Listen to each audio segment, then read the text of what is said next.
Hello boys and girls, and welcome to Grandma Teresa's Story Time. Today I'll be reading King of the Railway, The Lost Crown of Sodor, Thomas the Train.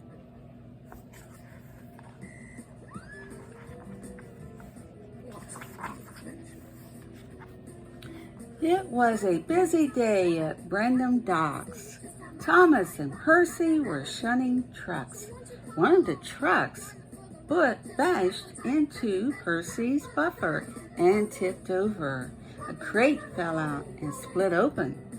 "Look," peeped Percy. "It's a metal man, a robot." "Silly," Cranky grumbled.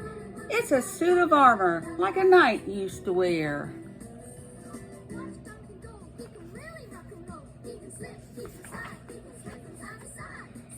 "Cranky's right," said Sir Topham Hatt. "In the old days, the island of Sodor was ruled by kings. The most beloved was King Godred. He lived in Ofsted Castle and wore a golden crown. The crown disappeared long ago."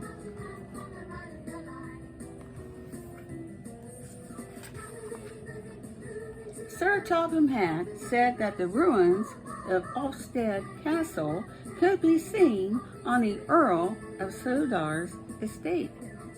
The next morning, Thomas delivered a crate to the Earl's estate.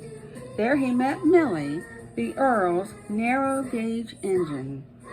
"If only I had King Godred's golden crown," the Earl said sadly.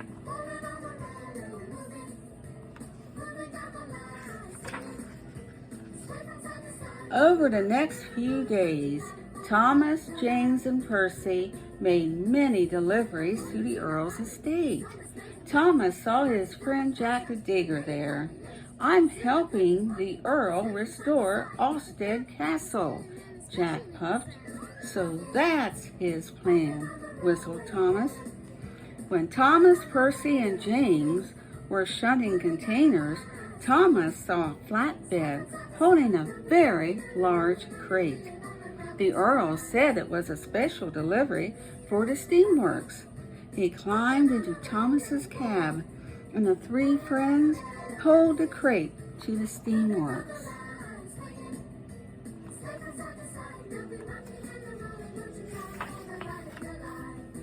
When they got there, a gantry crane lifted the crate to reveal an old engine named Stephen.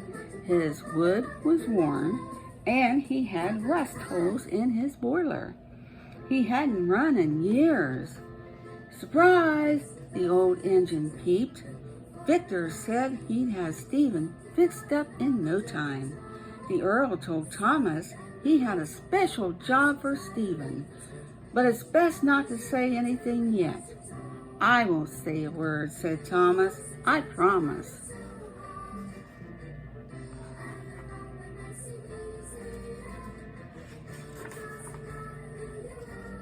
Victor worked quickly. Soon Stephen was good as new. "You look really useful again," Thomas peeped.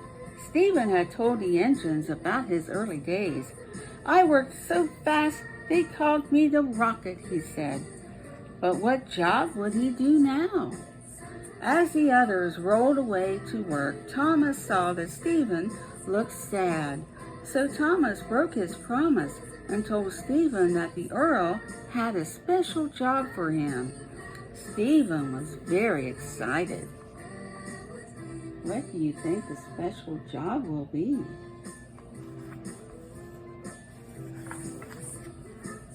Thomas, James, and Percy steamed to the Earl's estate. Inside the castle walls, they were amazed to see a giant platform on rails. The Earl called it the Traveler.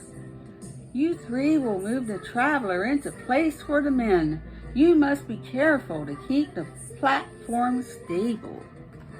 Meanwhile, Stephen wanted to know about his special job, so he rolled off to Brendam Docks. "There's no work here for an old engine like you," Cranky said. Next, Stephen went to Blue Mountain Quarry. "We can always use help," Luke peeped. but the truck Stephen tried to pull were too heavy. He steamed and strained, but they wouldn't move.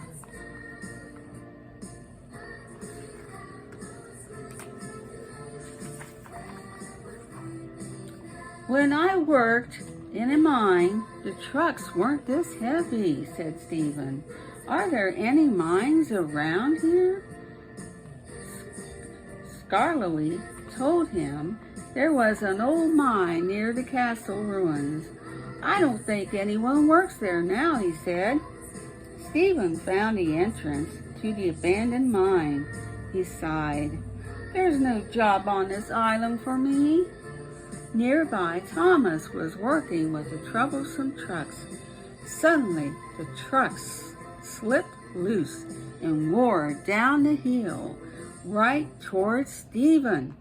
Stephen had no choice but to push into the mine. His funnel hit the roof and fell off.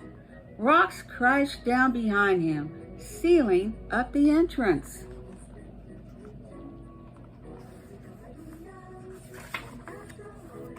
Stephen searched for a way out. He crept around dark bends and through empty tunnels, but the tracks just went in circles. The only thing he found was an old wooden crate. Thomas and Percy searched for Stephen. At the entrance to the old mine, Thomas saw something familiar lying on the ground. It was Stephen's funnel.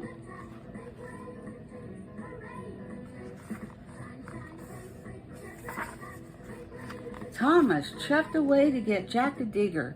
Jack cleared the mine entrance, and Thomas raced in. "Stephen! Stephen!" he peeped. Stephen heard Thomas, but he was too weak to move or even whistle. Finally, Thomas turned a corner and saw a welcome sight. Thomas pushed Stephen out of the mine. The Earl was there to greet them. "I found a big wooden chest in the mine," Stephen said. "Wonderful," the Earl exclaimed. "But first, we must get you ready for tomorrow. You are an engine with a special job to do."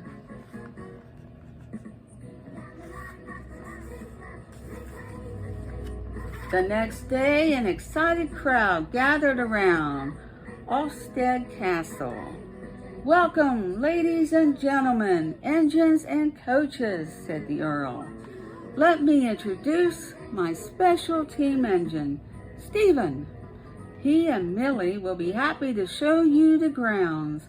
Stephen's new funnel glittered like gold. It reminded Thomas of something. What could that something be?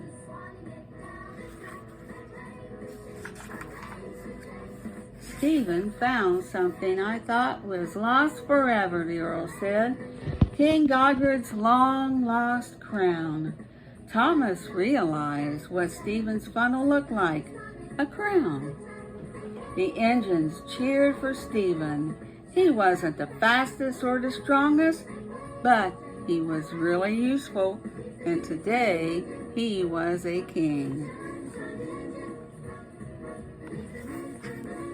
I hope you enjoyed our story today. I know I did. I love Thomas the Train books, don't you?